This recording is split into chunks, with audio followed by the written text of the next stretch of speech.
I was a fool. Yet fools have their own kind of luck. I married Prince Ning. Xiao Mo. He loved me more than life itself. A fact known to all. But when I was about to give birth, he abandoned me to be with another woman. I heard that Xiao Mo had originally intended to marry her. The Empress Dowager refused, bestowing her upon another instead. That's why he settled for marrying a fool like me. I listened outside the door, tears soaking through my sleeves. That night, I left my divorce petition. On the way back to my parents' home, I bled to death. Dead. I could never know that Xiao Mo, always so arrogant, nearly lost his mind upon seeing my petition. Reborn. I awoke at 16, the day before Xiao Mo's marriage proposal. Everything could be undone. This time, I would never reach beyond my station for him. Your Highness, please rest. The prince will return shortly. He lifted the curtain and entered, urging me once more. But today is my birthday. He's never missed it before. Every year, he go out of his way to prepare gifts for me. Only this year, he hasn't returned. I'll wait a little longer. I bit my lip and asked He to reheat the dishes. Your Highness. He hesitated, gave me a pitying look, and carried the dishes out. Gazing at the moon outside, I felt inexplicably anxious. Xiao Mo was the kindest person to me, aside from father and mother. As a child, I fell and hit my head, leaving me not very bright. I struggled with studies and failed at needlework. Everyone called me a fool. Relatives from our clan mocked me daily, saying I'd never marry and would become an old maid. Unexpectedly, not only did I marry, but I became the princess consort of Ning. Xiao Mo didn't despise my foolishness, nor did he allow others to look down on me. He married me in grand style. After our marriage, he treated me exceptionally well. Outside, he was the prince everyone feared. Before me, however, he was gentle and patient. I constantly made blunders, yet he never scolded me. He'd always say in a gentle tone, "Don't do that again next time. Understand?" Even when I erred before the emperor, he'd simply hold me close and smile warmly. Jiayu is naturally innocent. Please forgive her, Your Majesty. Thanks to his protection, I never suffered the slightest injustice. I often think I must have accumulated immense merit in a past life to marry such a good husband. Xiao Mo returned the next morning. I had waited for him all night, leaning against the small couch. As soon as he entered, he took off his outer robe and wrapped it around me, carrying me back to bed. Husband, you're back. I woke with a start, burrowing into his embrace and holding him tightly. I loved the crisp cedar scent on his skin. Every time I breathed it in, it filled me with a deep sense of security. But this time, a faint, unfamiliar powdery fragrance seemed mingled within the cedar. My heart began to race. He had always kept himself pure, never allowing other women near him. Where could this powdery scent have come from? I lifted my eyes to look at him, but dared not ask. I feared I was overthinking, misunderstanding him. Where did you go last night, Your Highness? A distant, cool voice came from above. I went out to handle some matters. What matters? You even forgot my birthday. I lowered my eyes, feeling utterly despondent. Xiao Mo, however, seemed oblivious, his hand gently resting on my lower abdomen. Was the child well behaved last night? Did it kick you? No. It was very good. Xiao Mo nodded. He already knows to be considerate of his mother. Such a good child. I touched my belly, fell silent for a moment, then looked at him with worry. Husband, what if the child I bear is also a simpleton like me? Xiao Mo froze, his handsome features suddenly hardening. Who told you such things? I lowered my eyes, unable to answer. It was the ladies from other households. But I dared not tell Xiao that those ladies were usually quite kind to me. Merely a bit too loose-lipped. I feared telling Xiao would bring harm upon them.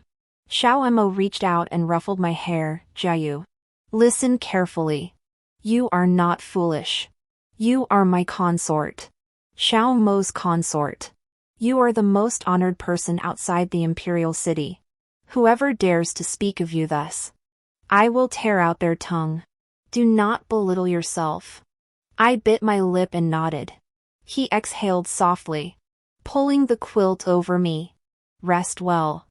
I have matters to attend to. He barely returned before leaving again. I grabbed his arm. Husband, could you come back sooner?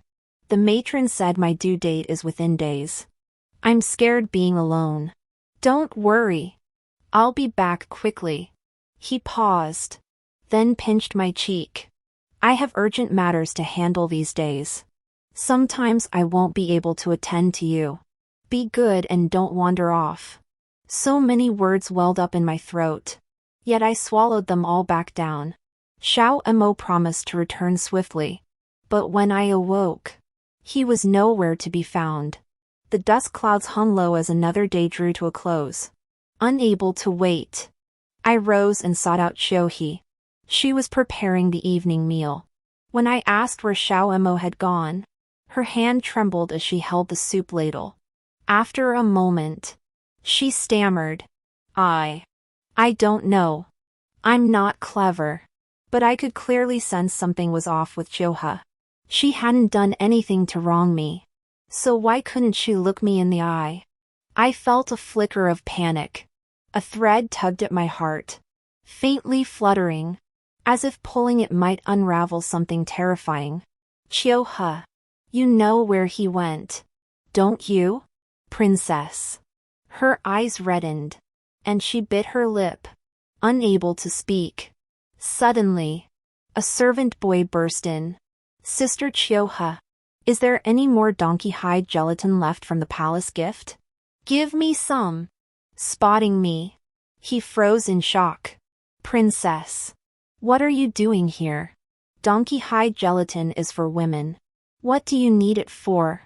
He glanced at Xiuhe. Don't look at her. He hastily lowered his head, his expression troubled. His voice so low I could barely hear. Yes. It's for that other lady. So, the prince's mansion had gained another lady. Everyone knew except me.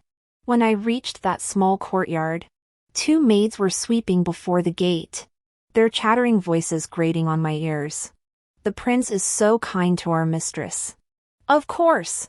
Our mistress and the prince were childhood sweethearts. He said he'd bring her back to the mansion soon and make her a secondary consort. Is that so? Ah, what a pity she can only be a secondary consort. The primary consort is that good-for-nothing fool. I feel so sorry for our mistress. It's infuriating. The prince was meant to marry our mistress all along. If the Empress Dowager hadn't forced her into that other marriage, that fool wouldn't have gotten lucky. But she won't last long as princess consort. The prince's heart belongs to our mistress.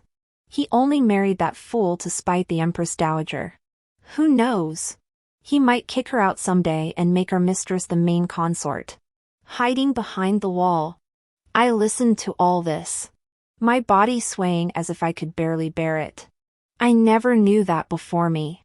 Xiao Mo had deeply loved a childhood sweetheart. The door creaked open. A woman in purple robes escorted Xiao Mo to the doorway, her eyes and brows radiant with affection. She was strikingly beautiful, radiant, dignified, and commanding, far more fit to be a princess consort than I. Her voice was sweet and melodious, like a nightingale emerging from the valley. Your Highness, Zhang Han is the imperial physician. How could he possibly agree to diagnose me? A mere concubine? Xiao Mo chuckled softly. You are my woman. Diagnosing you is his good fortune. Her cheeks flushed as she asked shyly. Treating illness is a minor matter. But your highness, when will you take me back to the mansion? I can't remain hidden here indefinitely without proper recognition. I have said it before, when the time is right, I shall bring you back. Very well. But what if the princess consort dislikes me? Rest assured, I will protect you. With your word, your highness. I feel at ease. She smiled faintly, stepped forward, and pressed a butterfly-like kiss to Xiao Mo's cheek. Xiao Mo stiffened, then sighed with a smile, childish. Truthfully, Xiao Mo seldom smiled. Most of the time, he was restrained. This indulgent expression was something I only witnessed when his emotions stirred. I watched the scene with a heavy heart, tears soaking through my sleeves.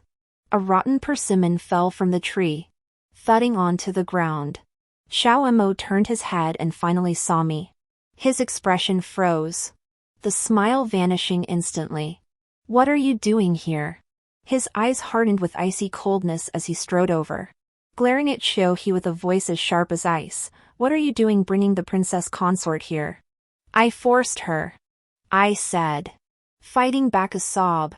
I slowly lifted my gaze to the woman not far away, my heart aching as if it would shatter. Husband. Who is she? Xiao Mo remained silent for a moment, not answering me, his expression cold enough to freeze the blood. You're becoming increasingly reckless. How dare you question this prince? Qiu He. Take the princess consort back to the mansion. Qiu He scrambled to her feet, her eyes red as she tugged at me. Princess consort. Let's go. We must leave. Staggering, I was pulled into the carriage. My gaze remained fixed on Xiao Mo until he turned and walked away.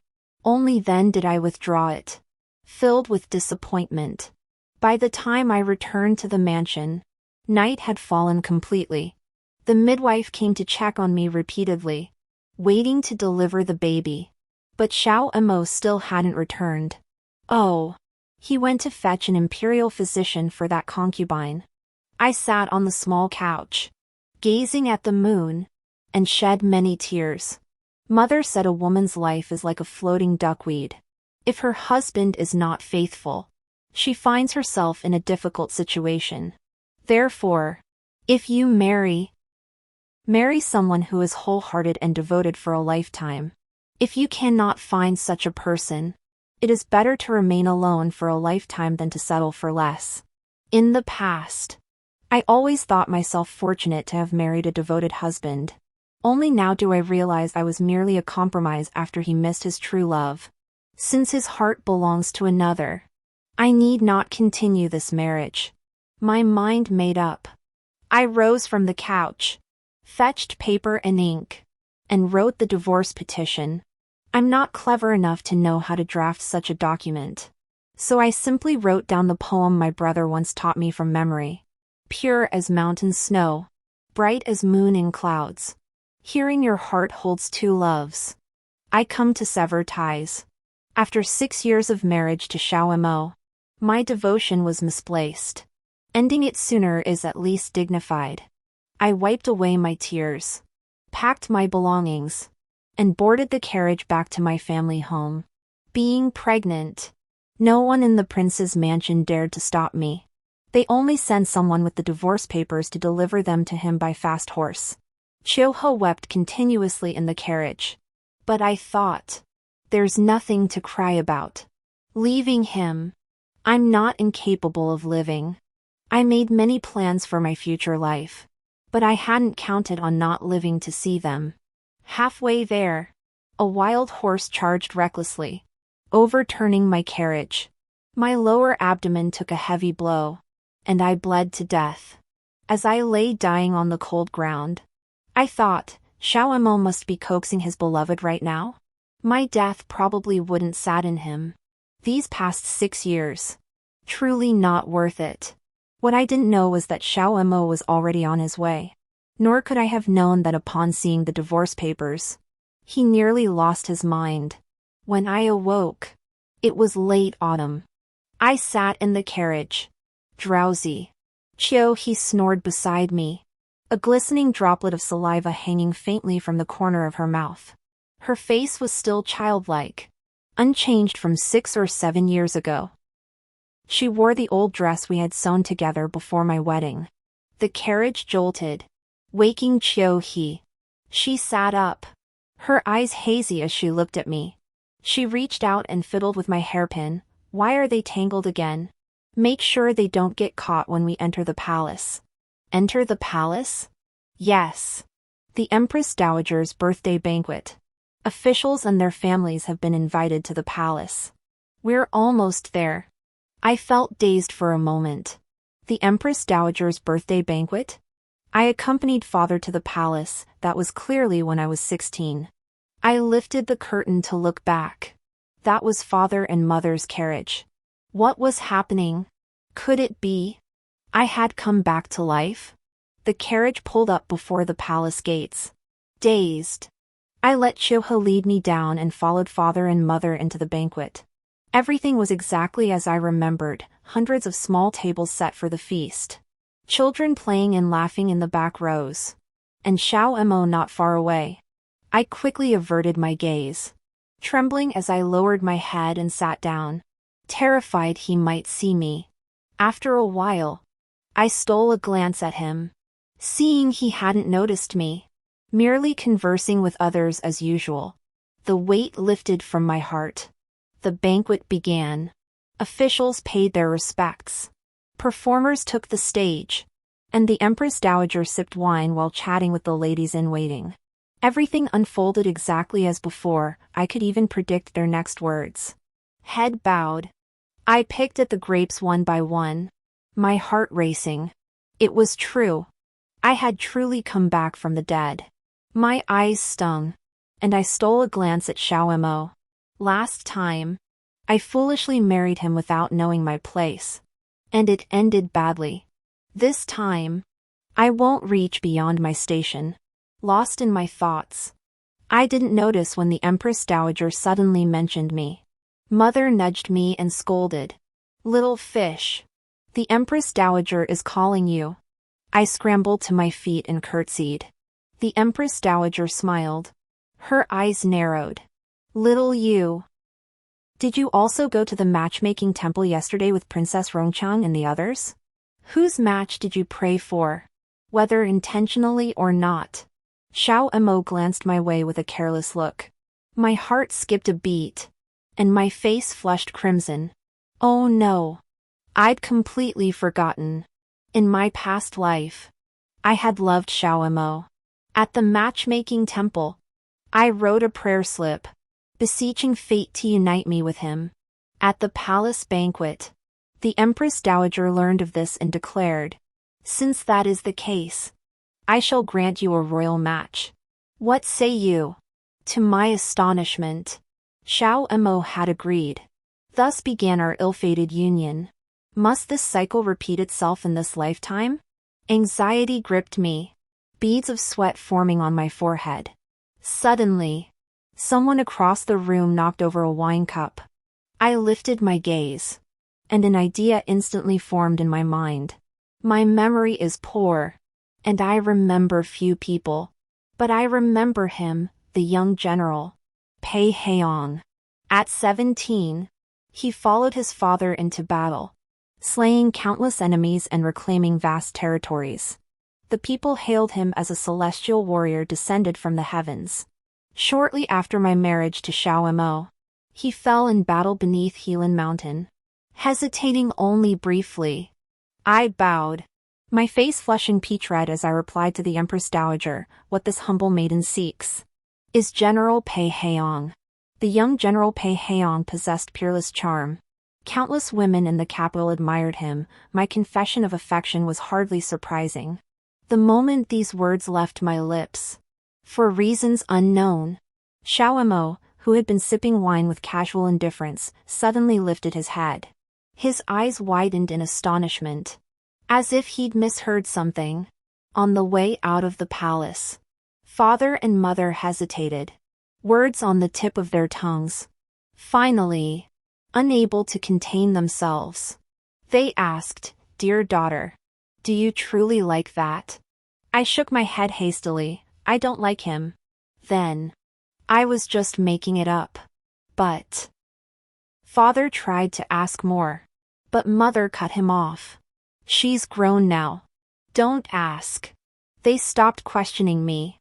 But I still caught their murmurs. Mother seemed to say something about how there were too many girls who liked Pei Heong, making things difficult. Father mentioned something about kidnapping him in the dead of night. I was momentarily speechless. Solving one problem only brought another. What on earth was I to do? A burst of laughter erupted behind me. I turned to see several youths teasing Pei Heong. Pei Heong. How thrilled are you to be adored by a simpleton? I say. Just marry her. She declared her feelings for you in front of everyone. What courage. She's perfect for you. Exactly. A charmer like Ling Xiao has never had a woman do something like this for him. Pei Heong remained composed, showing no anger. He merely gave a half smile. Half threat, keep talking nonsense. And I'll pull out your tongues. Those few had only meant to tease him a bit. Since he didn't like it, they stopped. Pei Heong turned his gaze and met mine. The awkward silence left me unsure how to react. So I offered him a nervous smile. Pei Heong froze for a moment, his ears flushing crimson. He quickly averted his eyes and strode purposefully toward the palace gates. Mother held my hand, glaring at the retreating youths, and muttered under her breath. What kind of people are they? Father chimed in. Exactly. I'll file a formal complaint against those brats' fathers later. I pressed my lips together, silent, staring at my own toes as I walked on in silence. Truthfully, I'd long grown accustomed to being mocked. But sometimes, it still stung a little. As we walked, Father and Mother suddenly halted. I looked up in confusion to see Xiao Mo's sedan chair stopping beside us. Within the palace grounds, he alone was permitted to enter and exit by sedan chair. My breath caught. After a moment, I hurriedly lowered my head and bowed with Father and Mother. Xiao Mo leaned against the cushions, his face unusually pale. He looked at Father. Minister Shin, are you leaving already? Yes. Yes. Has your Highness recovered from his illness? Thank you for your concern, Minister Shin. I am well. He spoke, then gave a light cough, closing his eyes briefly to hold back a flicker of emotion. His gaze fell upon me, deep and unfathomable. Is this Minister Shin's daughter? This is the first time I've seen her enter the palace. Father hastily agreed. Indeed. Jiayu. Quickly pay your respects to His Highness. My daughter is of ordinary talent. I fear she has embarrassed your Highness. Why would you say that? Your daughter's beauty and intelligence surpass countless others in this world.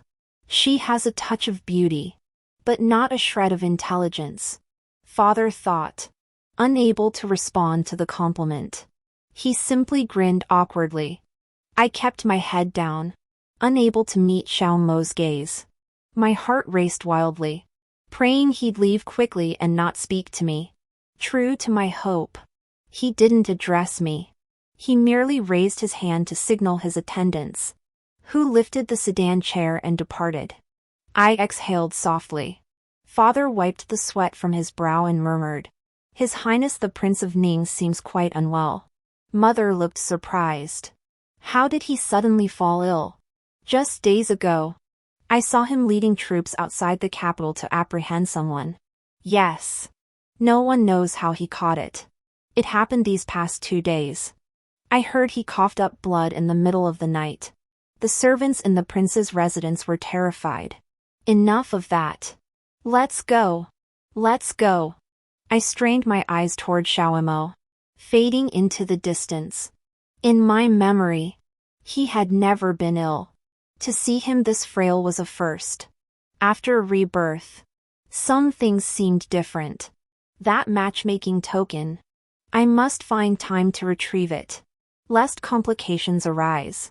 My heart heavy with worry, I returned home. The hour was already late. Perhaps because of seeing Xiao Mo. I slept poorly all night. When I awoke the next morning, the sky outside the window was already faintly lightening. I hurriedly rolled out of bed and called for Chiu-hee to come in quickly. Chiu-hee rubbed her eyes as she entered from the outer room. Still half asleep, miss. What is it? I dressed while speaking. It's almost dawn. Why didn't you wake me? Quickly. Help me comb my hair. We're running out of time. Confusion flickered in Chiu-hee's eyes. It's not even the hour of the rabbit yet. Miss. Usually you don't rise until the hour of the dragon. What's happened today?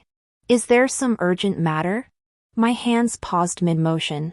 It dawned on me, this was home. Not the prince's mansion. I was no longer the princess consort. I didn't need to rise before dawn to groom myself. Don heavy brocade robes. Adorn my head with jewels and pearls.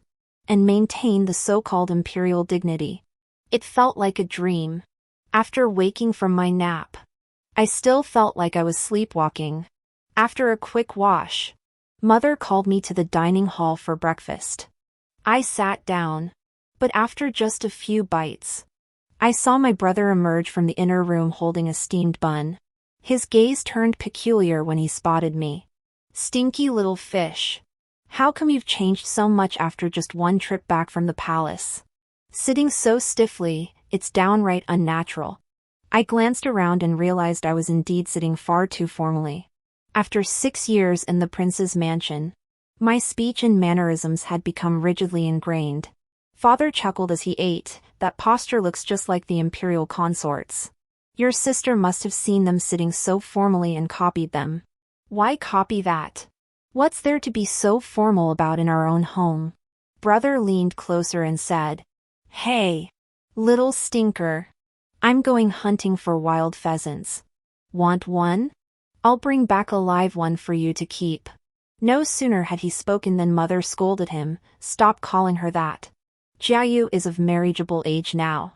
It's improper for others to hear you speak to her like that. What's improper about it?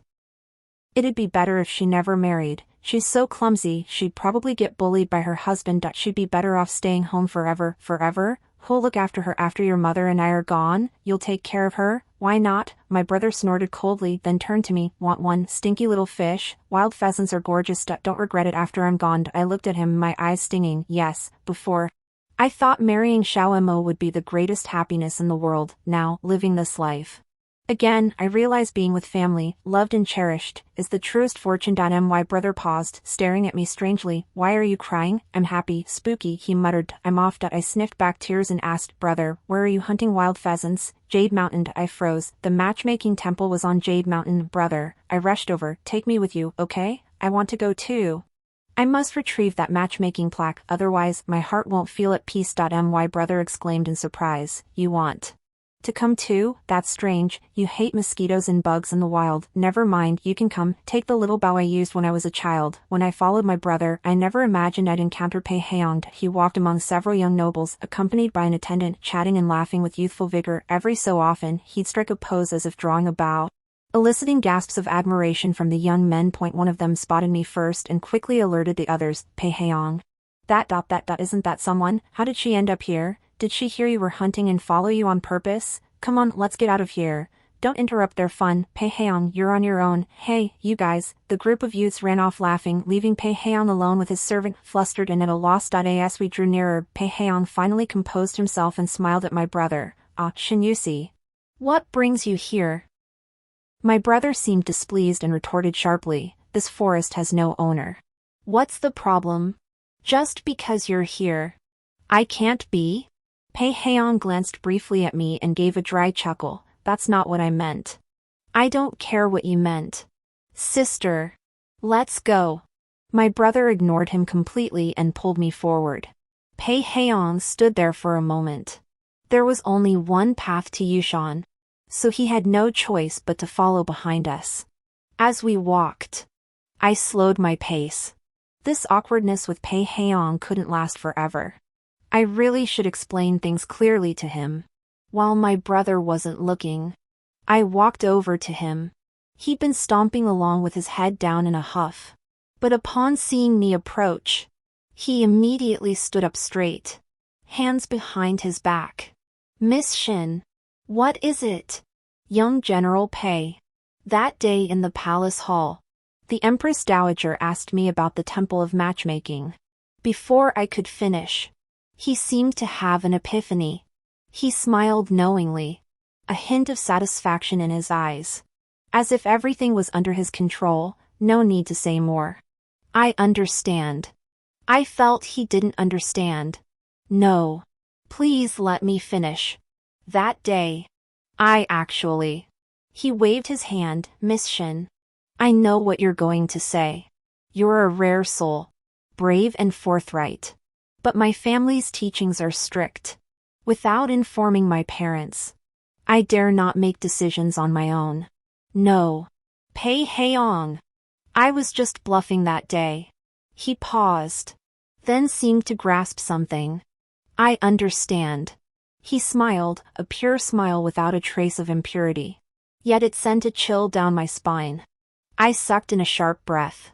Well, I'll just assume he believes me. After walking for about the time it takes to burn a stick of incense, the matchmaking temple appeared ahead. For some reason, several carriages were parked before the temple, looking strangely familiar. Pei Heong asked, "Who's there?" "His attendant," De Bao replied. "It should be His Highness Prince Ning. I heard he came to pray for the Empress Dowager's blessings." Xiao Mo? Startled, I turned to De Bao. "This is the matchmaking temple. What blessings is he seeking here?" "Miss Shin, didn't you know? Within this temple stands the Hall of the Lord Lao. Many come here to pray for longevity and abundant blessings." Was this a coincidence? My scalp prickled. Steeling myself, I told my brother, "Wait for me, brother. I'll change clothes inside and be right back." The temple bustled with activity. Outside the Laojun Hall, numerous Taoist priests performed rituals. I didn't see Xiao Mo. Guided by memories from my past life, I found the rear courtyard, the towering tree where the matchmaking plaques hung. Thankfully, no one had come yet. My plaque was still safely tucked among them. No one but me could find it.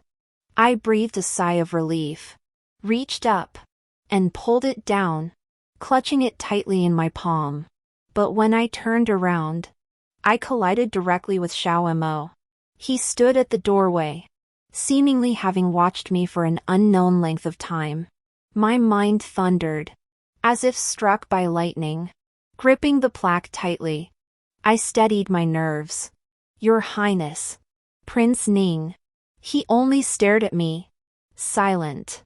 After a long while, his voice was hoarse when he asked, "What are you doing here?" I dared not lift my gaze, biting my lip before replying, "To change clothes." "Change clothes? That doesn't seem appropriate here." "Is that so?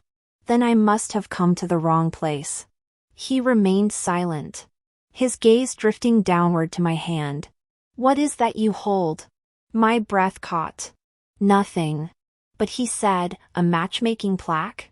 For some reason, I felt as though something heavy was pressing down on me. I could only admit, "Yes." "What's written on it?" "I already explained yesterday in the palace hall." "Is it Pei Heong's name?" Steeling myself, I replied, "Yes." A marriage token naturally bears the name of one's beloved. Beloved. This answer seemed to worsen his discomfort. He coughed once, his voice trembling like a candle flickering in the wind. "May I see it?" My heart pounded like a drum, making me increasingly flustered. "Why would your Highness wish to see it?" "I've never seen one, so I'd like to look." I hid the plaque behind my back. "This is my personal possession, Your Highness. I cannot comply. If you wish to see one, there are plenty on the tree." He pressed no further, instead asking, "Then why did you take it down?" "Matchmaking plaques lose their power once removed." I lowered my gaze, this humble maiden admired General Pei Heong. But General Pei showed no interest in me. So I thought this matchmaking temple was utterly useless and took it down. And then? I'll seek another temple to pray at. After a moment's silence, his eyes flushed slightly, as if he were smiling. It seems your feelings for Pei Heong run deep indeed. Yes. Deeply rooted. I cannot control myself. Can you tell me why? I replied calmly. I was foolish from childhood. Mocked by others. General Pei was the only one who never laughed at me. He paused. Startled. You were never foolish. Don't speak such self-deprecating words. My heart clenched. It felt like returning to those years when he shielded me. When others called me stupid, he'd say, Jiayu is the purest soul in the world. She's not foolish at all. But that wonderful Xiao Mo.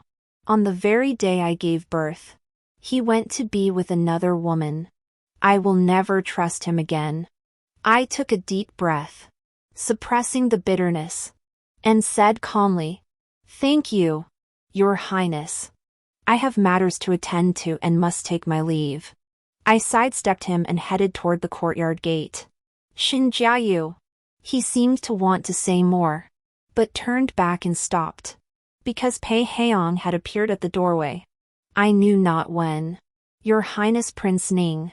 Pei Heong offered a brief bow before turning to me. His ears flushed. I just arrived and saw you hadn't returned. So I came to look for you. I nodded and followed him out. Xiao Mo swayed slightly, leaning against the wall to steady himself as he watched us walk away. After leaving the Temple of Matchmaking, we all headed up the mountain together. Pei Heong remained silent the entire time. Yet I sensed something off about him, though I couldn't quite put my finger on it. It seemed he was avoiding looking at me. By afternoon, we concluded our day's activities and gathered our things to head home. Pei Heong carried a pile of wild pheasants and rabbits, handing them all to me. What are you doing? He didn't look at me. His gaze drifting casually toward the distance. I don't like them. They're all yours. Take them. He set down the game and walked away with a flourish. My brother, however, was delighted. Getting a pile of game for free. He grinned from ear to ear, saying he'd invite all the neighbors over for dinner tonight, this one for spicy rabbit, that one for braised rabbit. After packing our things, we prepared to head down the mountain. I reached for my waist and suddenly realized the marriage token was gone. Thinking back, it must have fallen out when I parted ways with Pei Heong. Brother, wait for me. I dropped something, I'll be right back. I called out and dashed into the woods. At that moment, Pei Heong and Debao hadn't left yet. Debao was packing while asking, General, why did you give all the game to that Shen family girl? Pei Heong smiled. Lips pressed together. It's called giving a peach and receiving a plum in return. What do you know? Huh? General, are you finally getting the hang of romance? Pei Heong's ears flushed slightly as he replied. This morning at the matchmaking temple, I overheard her by accident. She's deeply in love with me. Disappointed that the temple wasn't effective, she took her matchmaking plaque to find another temple to pray at. With such sincerity, how could I possibly let her down? But on the way here, Miss Shen said she was just making things up in front of the hall. Pei Heong shook his head. I refused her, saving her face. Young ladies are delicate, naturally she'd speak in contradictions to save herself some dignity. Debao suddenly understood. I see. Pei Heong smiled faintly, his gaze falling to a spot on the ground. What's that? A matchmaking tablet? How did Shen Jiayu lose it? He bent to pick it up, flipped the matchmaking plaque over, and stared at the characters etched upon it. His smile froze, his eyes widening suddenly as he exclaimed, Ah! Debao. Come see. Have I suddenly become illiterate? Debao hurried over, glanced at it, and read aloud, Xiao. M.O. Ah. Ah. Pei Heong shouted, staring at the matchmaking plaque as if trying to see through it. Did she miss a character? Look. Pei. He. De Bao looked reluctant but pointed it out, General. These two characters are Xiao. M.O. Is she illiterate? Maybe. Illiterate. The sky seemed to collapse. Pei Heong hurled the matchmaking plaque to the ground and stomped on it in despair. Illiterate. Illiterate. Illiterate. General. This bears the Prince of Ning's name.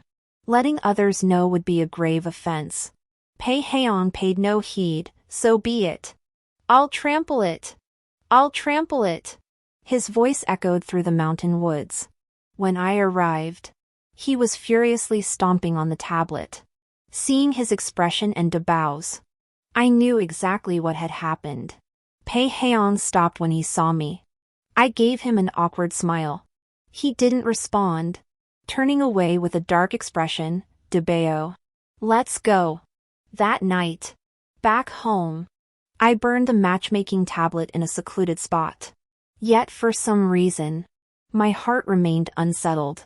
Recalling my encounter with Xiao Mo in the temple, I felt inexplicable dread. Logically, he shouldn't have recognized me at this point. Could it be that rebirth had altered everything? Yet when he faced me, he clearly looked at me as if I were an old acquaintance. I couldn't help but suspect something was off with him. Could he also? A string in my mind tightened relentlessly. I had to immediately dismiss the thought. Deny that possibility. How could that be? Such a coincidence was impossible. I was definitely overthinking it. After burning the memorial paper and returning to the house, I happened to see my brother in the courtyard, poring over a large stack of ledgers. I leaned in to look. He seemed quite flustered and waved me away. No games. No games. I don't have time to play with you right now. Mother asked me to do the accounts. I didn't come to play. I pouted, my eyes drawn to the ledger on the table. Brother, you've made a mistake here. It should be 221 taels and 5 cash. You've missed 3 cash. Stop meddling.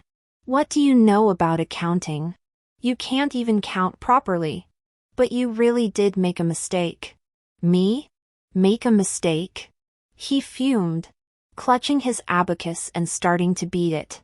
Mid-beat, he froze. 3 cash were truly missing. He looked up at me, utterly stunned. Stinky little fish. You did that in your head? I didn't understand his shock. Yeah. So? What's the big deal? Then it hit me. When did I learn mental arithmetic? Before. I couldn't even add or subtract numbers under 10. Every time I saw digits, my mind felt fogged up, chaotic and disorganized. But now, my brother quickly grabbed a brush and wrote down a string of numbers. Try calculating this again? I glanced at them and quickly arrived at the answer. He picked up the abacus and calculated it. Sure enough, it was spot on. You. He jumped to his feet, looked at me, then rushed toward the inner courtyard clutching the abacus. Mother! Little stinky fish is cured. Little stinky fish is cured. Who would have thought that after being reborn, my brain injury would heal too? The whole family was immersed in the joy of my recovery for days. Father and brother were overjoyed, wanting to buy firecrackers to celebrate. But Mother stopped them. She said, misfortune and fortune are intertwined. Keep this matter to yourselves. It's enough for our family to know. Too much fanfare often turns good fortune into misfortune. Father and brother finally relented.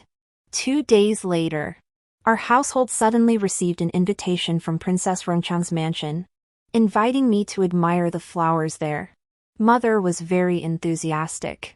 Before leaving, she spent 2 hours dressing and styling me. Young General Pei Heong will be there too. Don't be careless, don't let some other girls steal him away. Mother still thought I liked Pei Heong. Mother. I don't want to go. How can that be? No backing out at the last minute. Jia Yu. Don't worry. You're your mother's child, you won't disappoint. Your father was the third-place scholar back in the day. A peerless beauty. Countless rivals had their eyes on him. I merely used a little trick. And he was mine. What trick? Just a few feigned twists of the ankle. A dropped handkerchief. A touch of feigned vulnerability. Never mind that. Hurry off now. Reluctantly, I climbed into the carriage. Saying I didn't want to go was just me being coy. Princess Rongchang sent an invitation, how could I dare refuse? I just didn't know if Pei Heong still held a grudge against me. My thoughts were on him when I entered the princess's mansion and spotted him immediately. Dressed in sleek black armor. His jet black hair pulled high. He radiated heroic vigor. His long, piercing eyes were icy, making him stand out strikingly in the crowd. Only after the surrounding people dispersed did he notice me. He paused, then turned to leave. Hesitating briefly, I rushed after him. General Pei. Pei Heong wore an expression that clearly didn't want to deal with me. Yet when I caught up, he stopped. His face cold as he snapped, "Don't talk to me." Seeing him like this only made me feel more guilty toward him. "I'm sorry." He turned his head away. "What do you have to apologize for? You did nothing wrong. It's all my fault." "Don't say that. It's my fault. No matter what. No. It's my fault. I deserve this. This whole thing started because of me. That day in the Grand Hall, I had no choice but to say I sought a marriage with Pei Heong. But back then, I thought, there were countless women in the capital who admired him. Yet he never gave any of them a proper glance. Adding one more like me wouldn't make him care. I truly never imagined it would turn out like this. I didn't know what to do, hanging my head in silence for a long while. After a tense pause, Pei Heong suddenly turned to me and asked, "Was the rabbit meat good?" "Huh?" He frowned. I asked if the rabbit meat was good. I hurriedly nodded. "Delicious. Delicious. Good means it wasn't wasted." With that, he stormed off, puffing with indignation. So, was that a yes or a no? I watched him walk toward the men's banquet area from afar. After a moment, warmth filled my heart. Truthfully, he's a decent person. As I entered the water pavilion and took my seat, several familiar faces caught my eye. They were the noble ladies I'd often visit at the prince's mansion after marrying Xiao Mo. Now, gathered together, they still looked like young girls. In my memories, I had always liked them. My eyes lit up, and I started walking toward them, wanting to sit with them. But after just a few steps, I heard one of them whisper, "Isn't that the Shin family's fool? She's not coming over here." "Is she? No way. We're not even close to her. If she comes over, we'll just move somewhere else. I'm not sitting with that fool." I froze in place. I never knew they saw me this way. In my past life, they were among the few who treated me kindly, claiming to like me, visiting the prince's mansion every few days to drink tea with me. But it turns out, it was all just currying favor. Only, the me of that past life was too foolish to see their true colors. Shocked and utterly disillusioned, I took 2 steps back and sat down at the edge. Dazed. Princess Rongcheng soon took her seat. My mind was in turmoil, I couldn't focus on what they were saying. Halfway through the banquet, Princess Rongcheng proposed a game. Offering one of her treasures as the prize, the winner would take it. As she spoke, maidservants brought in a wooden board painted with a 9-square grid, 3 of which were filled with numbers. Players had to fill the remaining 6 squares with numbers so that the sum of the 3 numbers in each horizontal row, vertical column, and diagonal line would be equal. I looked over with curiosity. This was a numerical puzzle that had only recently become popular. Just yesterday, I had seen my brother studying one, though it hadn't been this difficult. Someone volunteered, rushed up, and calculated for a long time. But no matter how they filled it in, it was wrong. Another group tried, yet still couldn't solve it. Is this an impossible puzzle? There's no solution at all. Rongchang folded his arms and sneered coldly, you can't solve it yourselves. So you call my puzzle impossible? Indeed. No one present could solve it. Lady Li, who had frequented the prince's mansion most often in her previous life, suddenly set down her brush and said, Princess, this game isn't good.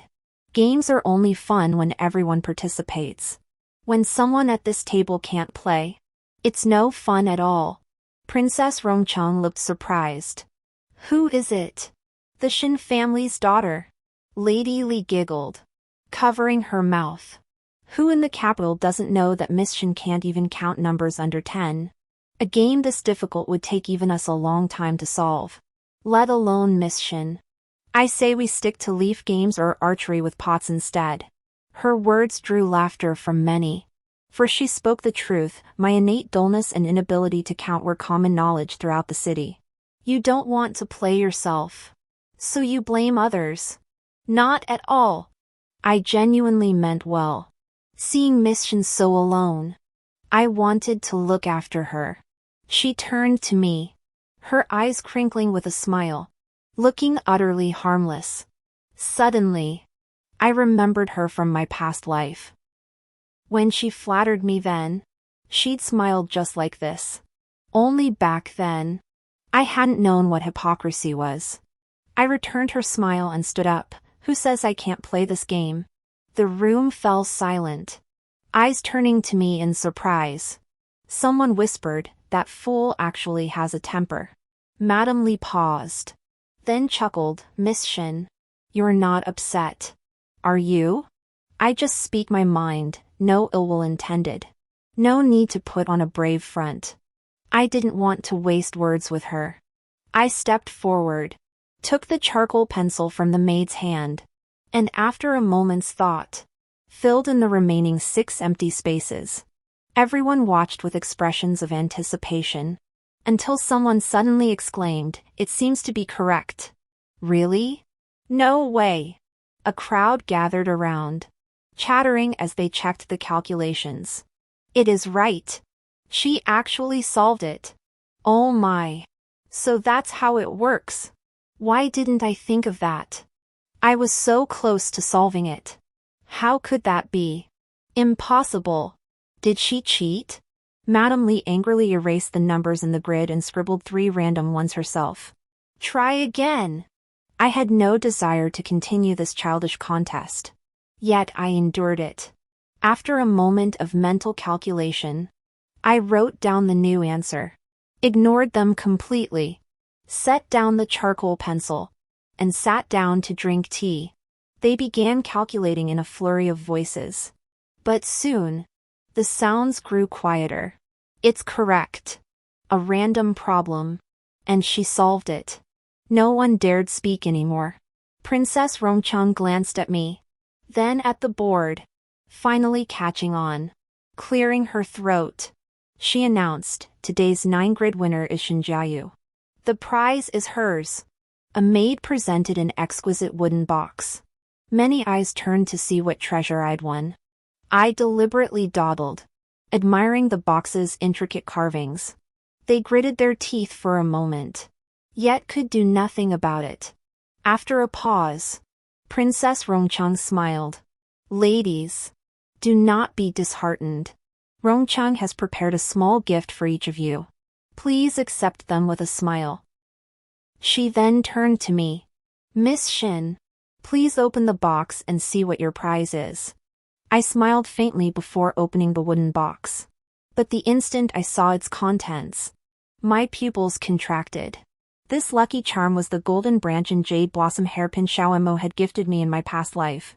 After our marriage, he personally drew the blueprints and commissioned imperial artisans to craft it. It should never have appeared here.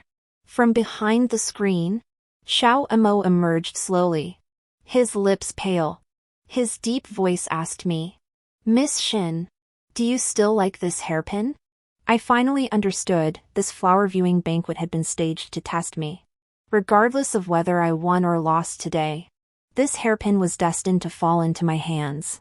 Xiao Mo had also been reborn. I took a deep breath, concealing my astonishment without a flicker of emotion.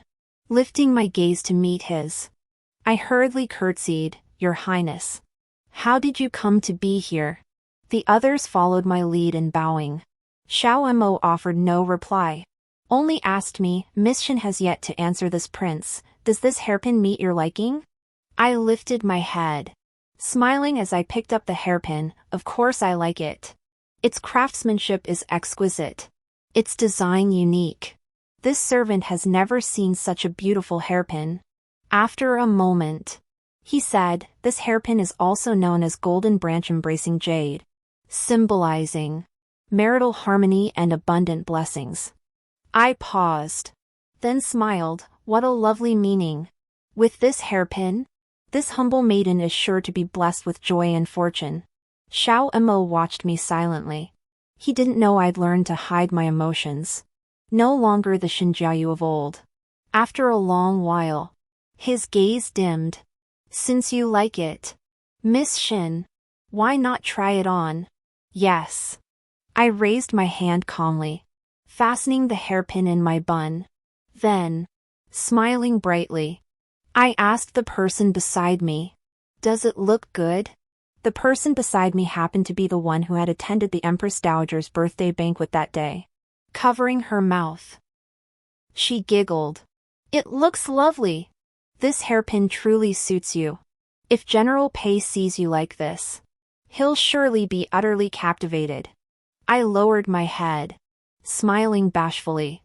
Xiao Mo gazed at me, the light in his eyes completely extinguished. He coughed once, and a thread of blood seeped onto his handkerchief. "Your Highness."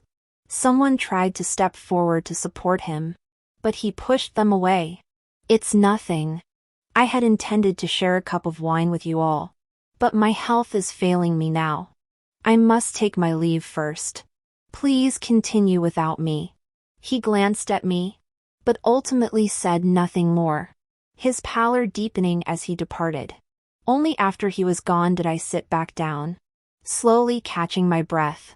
That day at the matchmaking temple, I noticed his gaze toward me was different.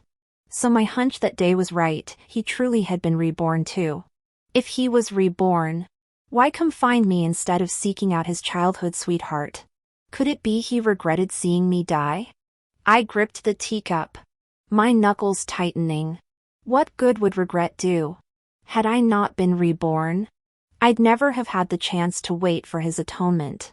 Heaven granted me another life and restored my clarity. It must be so I can live well. I will never go back down that path. The banquet ended. Many were drunk, staggering about in small groups. I took my leave of Princess Rongcheng and exited the pavilion, only to encounter Xiao Mo approaching. I intended to slip past him, pretending not to notice, but he intercepted me first. "Miss Shin." His complexion had improved somewhat. He lowered his gaze to meet mine, a faint, strained smile playing at his lips. "Are you leaving already, Miss Shin?" "Indeed, Your Highness. My parents and elder brother await me. Would Miss Shin have time to hear a few words from me?" "I'm afraid not." I gave a dry laugh. I truly didn't want to be alone with him, yet I had no suitable excuse to leave. Not far away, Pei Heian was walking toward the main gate. Spotting me, he hesitated briefly before quickening his pace. "Jiayu, weren't we supposed to go home together? Why are you coming out so late?" He bowed to Prince Ning, then turned to me with a beaming smile. As if rescued, I hurriedly replied, "I got delayed. Come on, let's go home together." With that, I no longer looked at Xiao Mo, grabbing Pei Heian's arm and running off with him.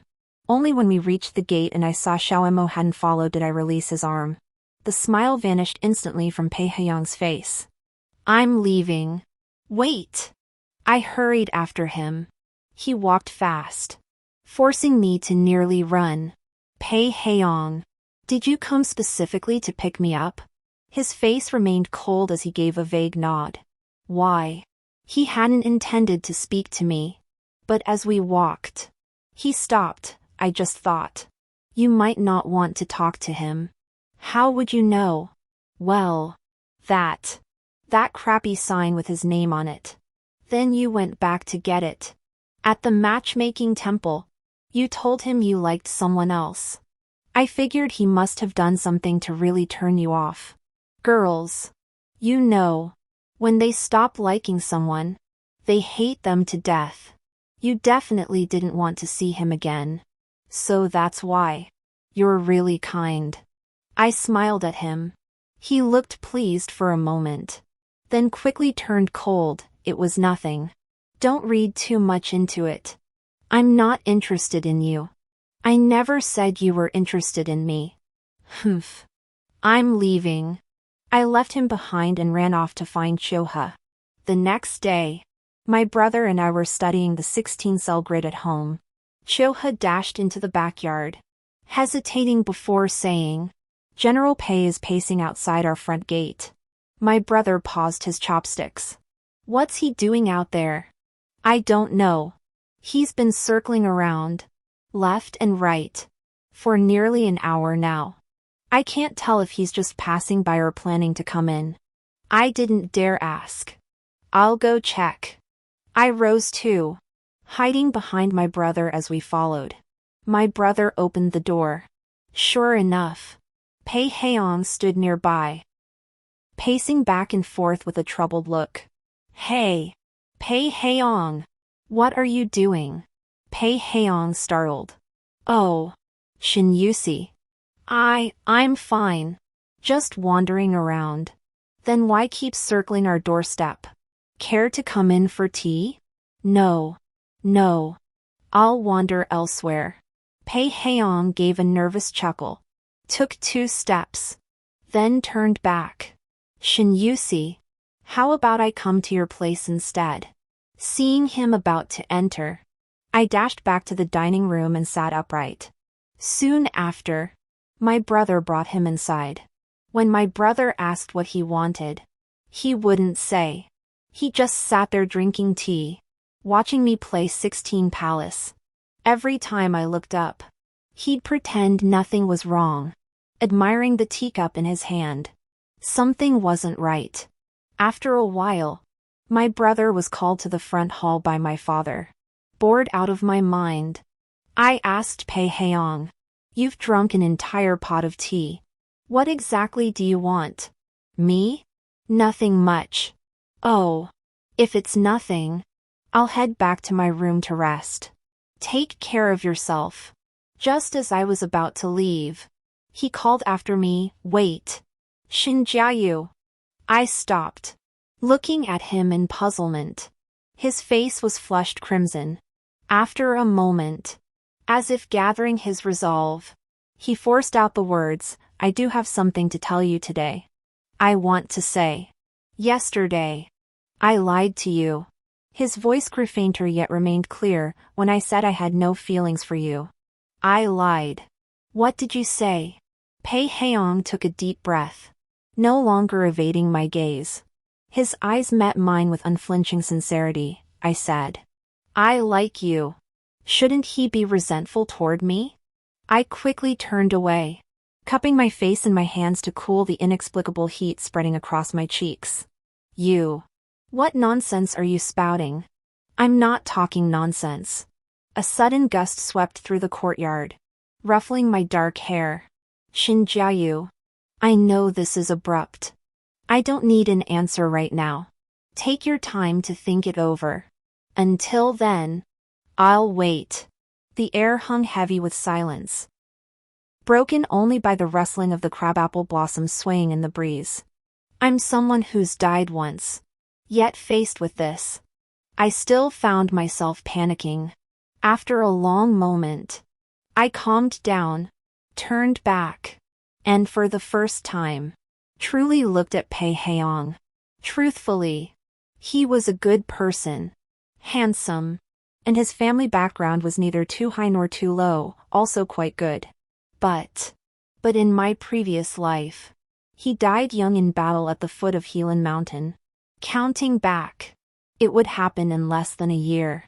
In this life, so much had changed. Could his fate be altered too? Lost in thought, Chiu he burst in, panting. Miss, hurry to the front hall. Prince Ning has arrived to propose marriage. Pei Heong and I nearly shouted in unison. What? Has Xiao Emo lost his mind? I dashed toward the front hall. Behind the small door, I heard my father's submissive laughter. It's not that this humble servant refuses. Your Highness. It's just that your family's status is too lofty. My daughter, truly, is beneath your station. Are you worried, Lord Shin, that Miss Shin might suffer hardship in the future? His Highness replied. I can assure you, if Miss Shin agrees to marry me, I will never treat her unfairly. Besides her, there will be no other woman. Oh my. This. I refuse. I couldn't bear it any longer and pushed open the small door. My father gasped, Jiayu. Why have you come out? Father. I refuse. I stared directly at Xiao Mo. Your Highness. We've met only 3 or 4 times. You know nothing of me. How can you come proposing marriage? Xiao Mo stood up, his expression calm. I wish to speak privately with Miss Shin. Might you all kindly step aside? With that, the others withdrew. Once we were alone, Xiao Mo turned to me, his expression gentle. Did I frighten you? Yes. I clenched my fingers. Your Highness. May I ask, what do you see in me? You possess wisdom, beauty, and a pure heart. Is that not enough? Women like that are a dime a dozen in this world. You are different from them. There's nothing different about me. Your Highness. You are second only to the Emperor himself. What woman could you not have? Why force this upon me? No matter what you say, I refuse. The room fell silent. Anger flared in Xiao Mo's eyes. But he held it back. His voice hoarse as he asked me, You resist me so fiercely, is it because of Pei Heong? I turned my face away, neither confirming nor denying. Furious. He laughed bitterly, You truly wish to marry him? But what can he offer you? Xin Jiayu. As this prince's consort, you would be the most honored woman beyond the Forbidden City. You could have anything you desire. Is the position of the Ning prince's principal consort truly inferior to being the wife of a mere 5th-rank general? Is your Highness reproaching this humble maiden for not knowing her good fortune? He faltered. That is not what I meant. Both he and I were too tense. Like drawn swords. Arguing like this was unbecoming. I suppressed my anger. After a moment, I forced myself to speak calmly. Your Highness, you hold great power and status. Yet you don't know what I truly desire. I care nothing for noble titles or overwhelming authority. All I want is freedom, to stay with my family and live a simple, peaceful life. I can give you all that. You cannot. Xiao Mo. I was once your wife. In those years as your princess consort, I received nothing but the crumbs of your pity. I couldn't see my family, couldn't show weariness, couldn't even laugh freely. I never want to live like that again. This servant has made herself perfectly clear. Your Highness, please leave. I turned away without another glance, walking off indifferently. The night Xiao Mo came to my home, Pei Heong arrived with a small bundle, taking up residence in the abandoned house across from mine. When I ran out to see him, he sat at the gate, his face covered in dust. What are you doing, Pei Heong? Hugging his bundle, he replied, his voice hoarse with dust. I feared that if I left, Someone would steal my place. Who's digging under your wall? I have no desire to marry anyone. He fell silent, leaning against the doorframe. I teased him, Pei Heong. Aren't you known for your strict upbringing? Did your parents know you came to my house? His ears flushed. I told them long ago. They know. Of course. This time, I was the one left flustered. After a moment, I shut the door. Whatever. I'm not your babysitter. After I rejected him last time, Xiao Mo didn't give up. He kept sending people to my house with gifts, court pastries one day, Western region tributes the next. It became common knowledge. Father and mother seemed somewhat moved, saying Xiao Mo was actually quite a decent person. I lowered my head, silent. Perhaps he truly regretted it, was filled with remorse, and resolved to make amends. But the events of my past life were a barrier in my heart. No matter what he did, he could never cross that barrier. 2 days later, it was grandmother's birthday. Father and mother couldn't spare the time, so they sent me and my brother back to Pingching together. As we passed a tea pavilion, 4 people entered simultaneously from 3 different directions. My brother and I approached from the south. Xiao Mo came from the west, and Pei Heong arrived from the north. Those who had once avoided each other now found themselves gathered in one place. Pei Heong forced a smile through gritted teeth. Your Highness. What a coincidence! You've come all this way for tea too? Xiao Mo sneered coldly. So General Pei has heard too, the tea here is quite exceptional.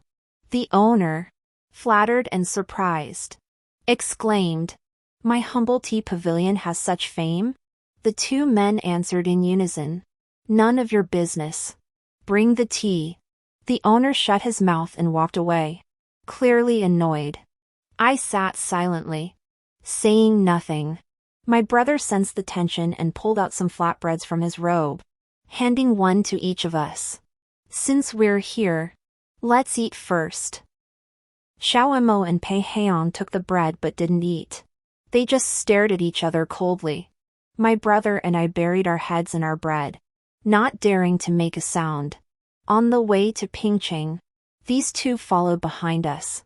My brother and I clung to each other, sobbing. Brother, what kind of situation is this? Exactly. We've shared all the flatbread, and they didn't even bring food for the journey. We clung together, sobbing again. Upon reaching Lu County, I suddenly developed a fever and began vomiting. I felt weak all over and couldn't continue the journey. My brother had no choice but to entrust me to relatives in Lu County, asking Xiao Ma and Pei Heong to look after me while he proceeded to Pingching alone. Unexpectedly, barely a day and a half after my brother left, Lu County was raided by a band of over 100 bandits. The situation was dire. Xiao Mo and Pei Heong entrusted me to relatives, hiding me in a secret chamber. The 2 of them rushed out to organize the county guards in resisting the bandits. From dawn until dusk, we kept the doors tightly shut, daring not to make a sound. We could only hear the incessant clamor of battle outside. Yet we never saw them return. Someone risked their life to go out and look. Upon returning, they sobbed, gasping for breath. It's over, madam. Those bandits were allied with the Tartars. The Tartars have breached the city walls and are now burning and slaughtering. No subject of the dynasty could hear the word Tartars without dread. My relative immediately panicked. Oh dear. What are we to do? The maid said, Madam, we must flee. There's a gap in the eastern wall. Those bandits likely don't know about it. Let's escape through there. If we delay, the fire will reach us, and we'll all die. Yes. Flee. Take our valuables and run. She lifted her foot, then turned back to look at me. I was too weak. She didn't want to carry me. I'm sorry, Jiayu. Your auntie has no choice. With that, the family scrambled out in a panic. grabbing a couple of valuable items at random before opening the secret chamber and fleeing. The maid ran a few steps, then turned back, snatched the twin fish jade pendant from my waist, and only then chased after them. Don't leave me behind. The mansion was set ablaze. My bones felt like they were about to fall apart. Clinging to the will to survive, I crawled off the bed, out of the secret chamber, and toward the back door. I managed to chase after them for a short distance, but dizziness and blurred vision overtook me, and I collapsed onto the ground. A group of people rushed over. Someone stammered, "Big brother. There's a beauty up ahead. Call me the prefect." How many times must I say it? The man approached, gripped my chin, and beamed. "It's you!" He cackled wildly, "Up in the mountains. I saw Xiao Mo and Pei Heong trailing you. Those two are fighting over you, aren't they? Heh. They killed so many of my brothers. Tonight, I, Qiao Yu, will make the woman they cherish most my prefect's consort." "What do you mean?" He grinned, signaling his men to drag me away. "Take her back. Tonight she becomes mine." Lu County had fallen completely. That Qiao Yu had declared himself governor, seizing the prefectural mansion. As I lay bound in a room, he was outside drinking celebratory wine with the Tartars. Listening to the laughter outside, half my heart died. Lu County had fallen. With the Tartar army rampaging through the city, Xiao Mo and Pei Heong were likely already dead in battle. Had they not come with me, they wouldn't have died. In my past life, Lu County had never been invaded. Why had everything changed in this one? At dusk, Qiao Yu kicked open the door. Seeing my tears, he chuckled. "Why the tears? Today is our wedding night, a day of great joy." I stifled my tears and glared at him. "Where are Xiao Mo and Pei Heong?" "So that's why you were crying," he roared with laughter. "Rest assured, they're not dead, though death isn't far off." "What happened to them?" My eyes flashed with hope. Qiao Yu watched me with interest. "Who would have thought you still cared about them?" With that, he dragged me outside. In the training courtyard of the prefectural mansion, two men were bound to separate pillars. Pei Heong and Xiao Mo were both barely clinging to life, their bodies covered in blood. Seeing me dragged out, bound, they struggled desperately. "Jia Yu!" they cried in unison. Xiao Mo coughed up blood, his eyes bloodshot. "What are you doing? Let her go." Qiao Yu laughed smugly. "Xiao Mo, you're so full of yourself, aren't you? Tonight, I'll make you watch me defile the woman you love. See if you're still so proud then, you beast." Unable to bear the sight of their bloodied bodies, I closed my eyes and asked Qiao Yu, "What will you do to them?" "Torture them to death." "Naturally." Qiao Yu's eyes darted around. "But I can let one of them live." "What do you mean?" He handed me a bow. "Kill one of them, and the other lives." My mind went blank.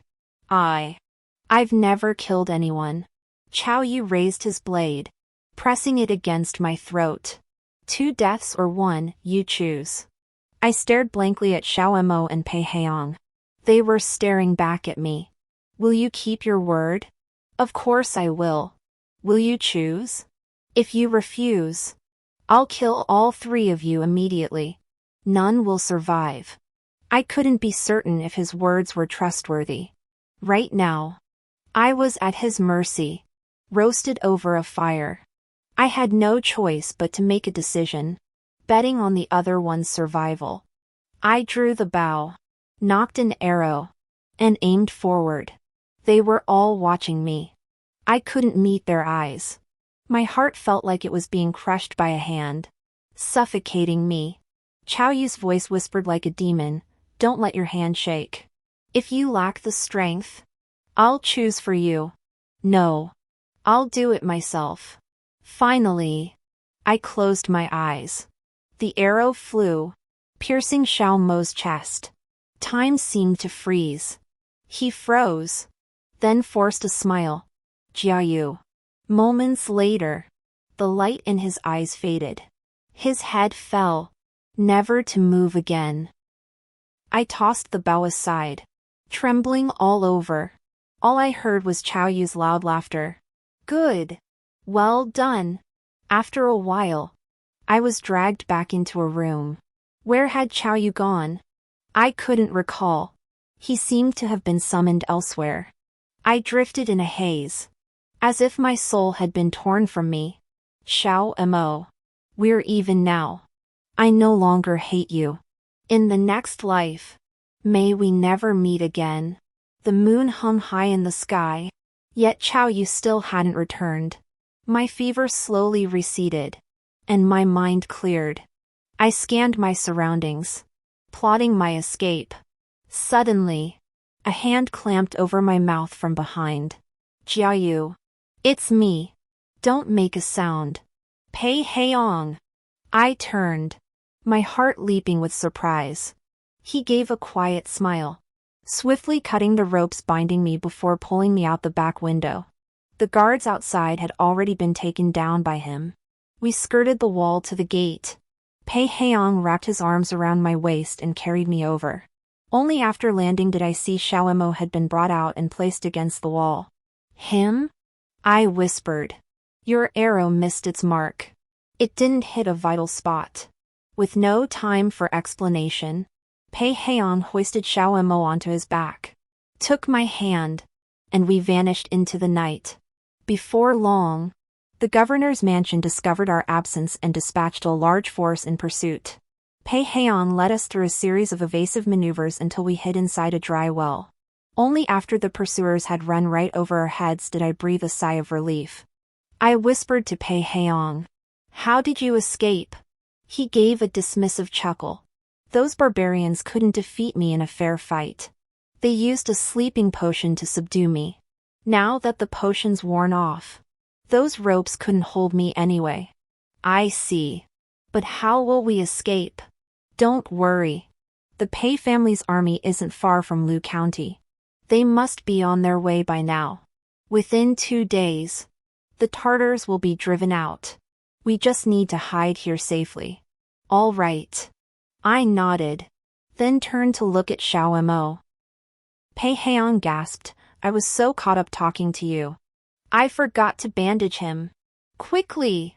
If we delay any longer, he'll die. We remained in the well all day before Xiao Mo finally regained consciousness. He gazed at me, his eyes shattered with a mix of unwillingness and utter disappointment. Jiayu, do you truly despise me this much? I don't hate you. I lowered my head, thought for a moment, and said, I was thinking. Pei Heong is the general protecting the kingdom. Da Qing can't do without him. As for you, well, you're useless anyway. So, useless?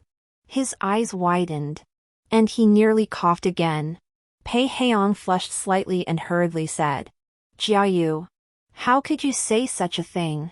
Over the years, Your Highness has led troops to suppress countless rebels and bandits. The citizens of the capital live in safety largely thanks to him. Though he was speaking on Xiao Mo's behalf, the joy in his eyes was impossible to hide. He glanced at me, his lips curling slightly before he quickly pressed them together again.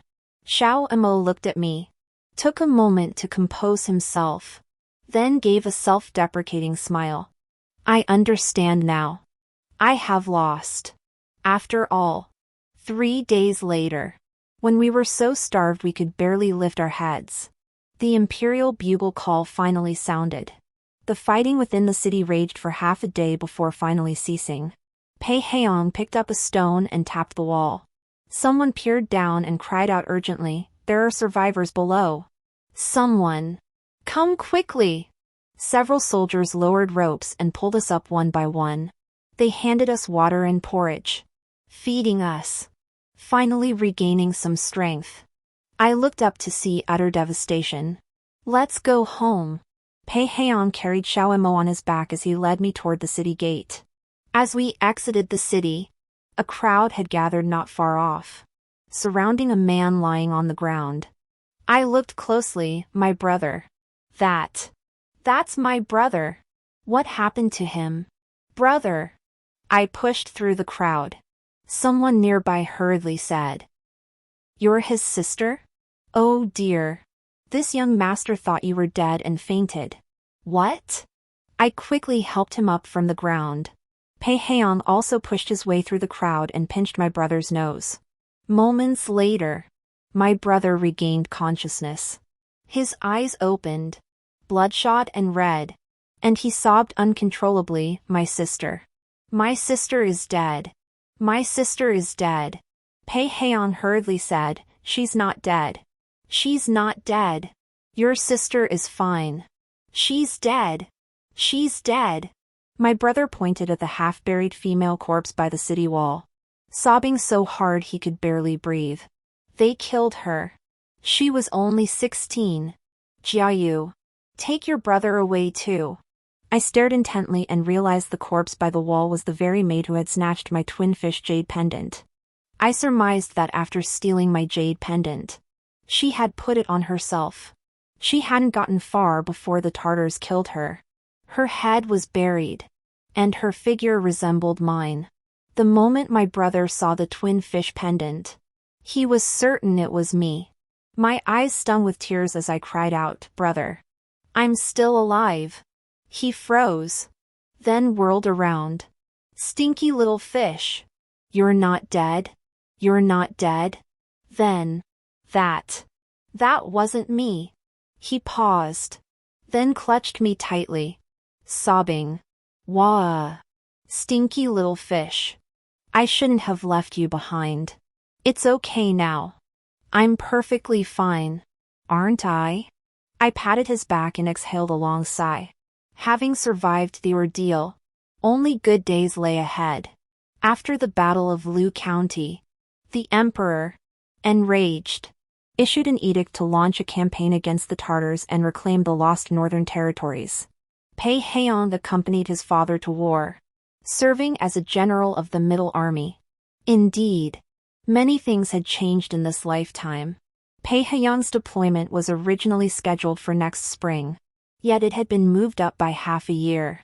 Before departure, I chased after him to see him off. The young general stood before me in gleaming silver armor, his expression solemn and grave, a stark contrast to his usual easygoing, boyish demeanor.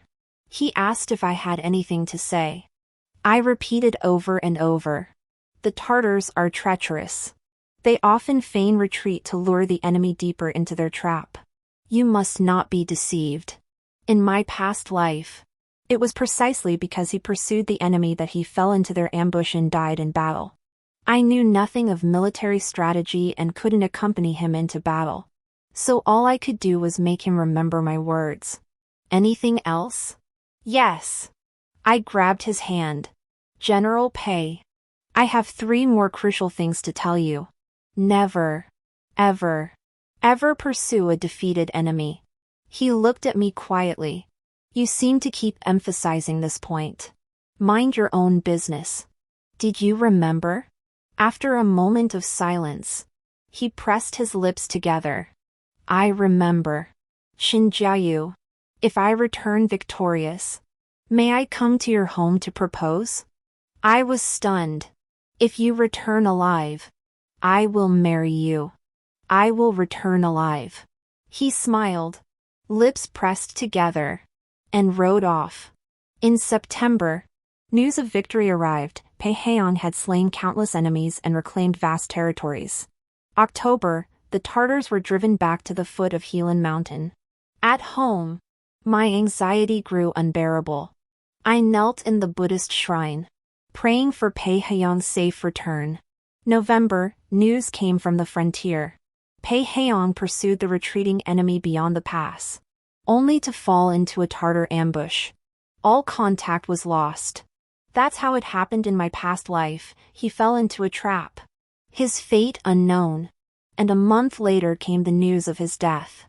I jolted upright. darkness clouding my vision as if the heavens had collapsed. Pei Heong. Could this life not alter his destiny? I refused to believe it. He clearly said he remembered my words. How could he have fallen into a trap? He must return alive. I spent every day awaiting new battle reports. Father and mother both urged me to stop clinging to hope.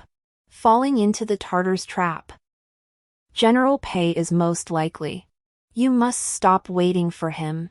Even Xiao Mo came to see me, telling me to give up waiting. But I still refused to believe it. I continued fasting daily, praying for him in the Buddhist hall.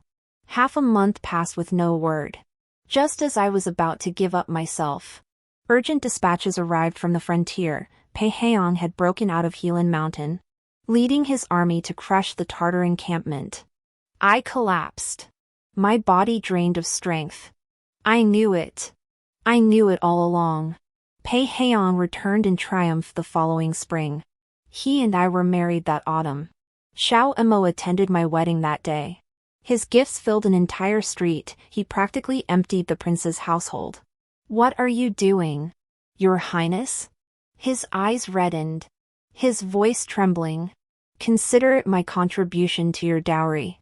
This is too much. Your servant cannot accept it. If you refuse, I'll come back later to steal you away and prevent your wedding. He was indeed capable of such a thing now.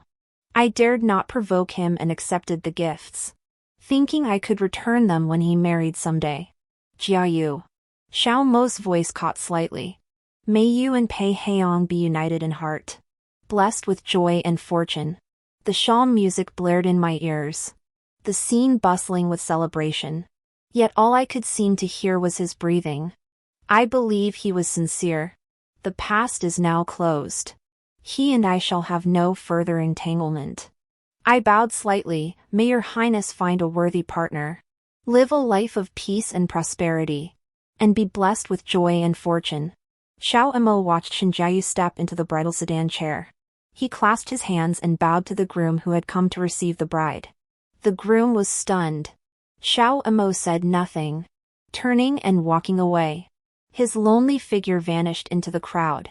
Not long after returning to the mansion, a servant announced that Lady Shui of Weiqing sought an audience. Lady Shui was Xiao Mo's childhood sweetheart, the one he had been forced to marry off to another. His expression remained calm. He uttered 3 words indifferently: throw her out. In his previous life, when he married Shinjiayu, he had thought it didn't matter whom he married. He hadn't even considered that Shinjiayu would gradually occupy the most important place in his life.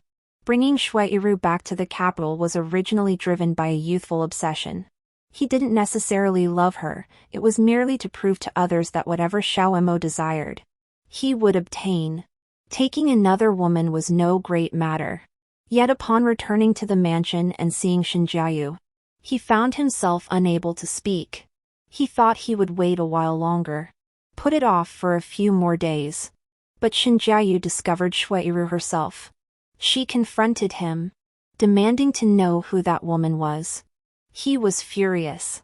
As a prince, he had always stood above others. Who had ever dared to defy him? So he spoke harshly, truthfully. The moment he spoke those words, regret washed over him. But he was accustomed to others bowing before him, never the other way around. So he ordered her brought back to the mansion without a single word of explanation. After Shinjiayu left, Shuiru suddenly seized by excruciating abdominal pain, nearly fainting. He had no choice but to take her to the imperial physician. During the examination, he felt inexplicably restless, his thoughts constantly drifting back to Shinjiayu. As night fell, he could no longer sit still and resolved to return to the mansion to find her. Rushing back in haste, he discovered she had already departed, leaving only a letter of divorce. Hearing you harbor 2 hearts, I come to sever our ties. Reciting those lines, he nearly lost his mind. He turned and dashed out to chase after her, his heart pounding as if it would burst. But he was too late. Shinjiayu and the child had met with an accident. They lay dead in a pool of blood. He coughed up a mouthful of blood and never recovered. A year later, while pursuing fugitives in the outskirts of the capital, an arrow pierced his chest.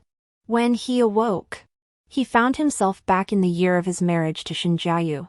He suppressed the urge to seek her out. He only thought, as long as everything unfolded as it had in his past life, he and Shinjiayu would still end up together.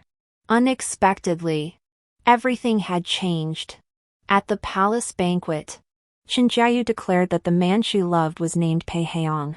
Darkness flooded his vision. He could scarcely believe it.